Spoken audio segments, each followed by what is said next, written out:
And slowly we are descending into a conversation of the day, the finance bill and the impact of the bill, proposed bill, of course, towards the MSME sector. Now, let's take a look at the processes to understand this. The 2023 finance bill has caught the attention of the nation, with Kenyans from different walks of life agitated by the new taxes that have been proposed. Analysts, on the other hand, have warned that the raft of taxes will be counterproductive and detrimental to the economy. Jimmy Mbogo now takes a look at the stages the bill has to undergo before becoming law and implementable, and how Kenyans can add their voice in the process.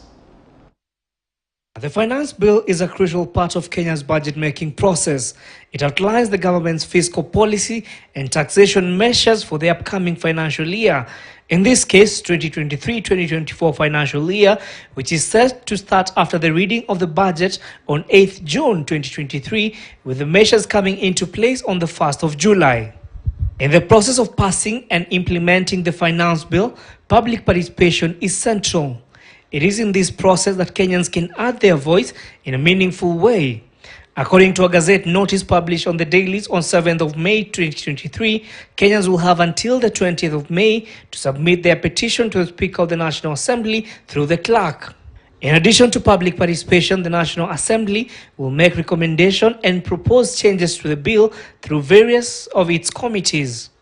To facilitate this step, Parliament has already gone on recess to enable committees review the bill and make recommendations on the amendments, after which the bill will go to the first reading within 14 days after publication.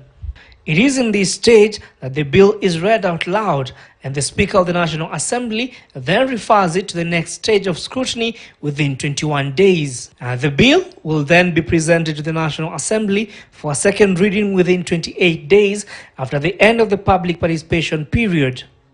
During this stage, members of Parliament will debate the proposals contained in the bill and vote on their passage. The bill may be passed as is or with amendments, a stage that could give Kenyans reprieve if all the other stages fail. In the event that Kenya Kwanza uses its hired majority and passes the bill as it is, we want the people of Kenya to understand that it is Kenya Kwanza's bill. It is the Kenya Kwanza's budget. It will be a Kenya Kwanza strangling Kenya. The bill will then go to the President for ascension, in which case the President can either assent or send it back to Parliament with amendments. Jimmy Mbogo, KTN News. All right. Now, one thing is quite clear that, we are assured of paying taxes. Another thing that we're assured in life is coming to an end at one point or another. Hopefully we live to 120 years.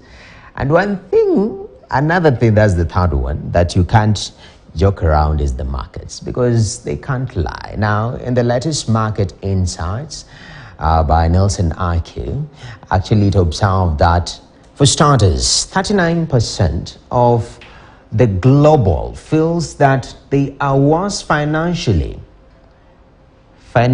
positioned, actually there was in the year 2023, compared to 37% in mid-2022.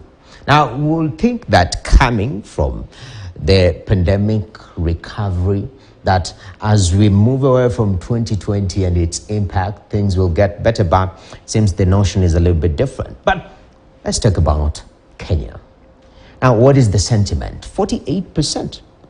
Actually, this almost half of the population feel that they are worse financially in the year 2023 compared to the previous year. And remember, this is also big because we are 9% on average higher than the global score.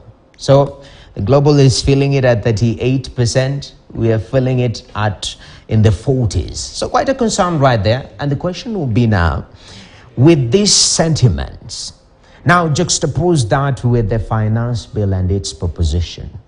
What will that mean for Kenyans? That brings us to our conversation this afternoon. Actually, on my immediate left, I have Faith Wenderi, who is their managing director.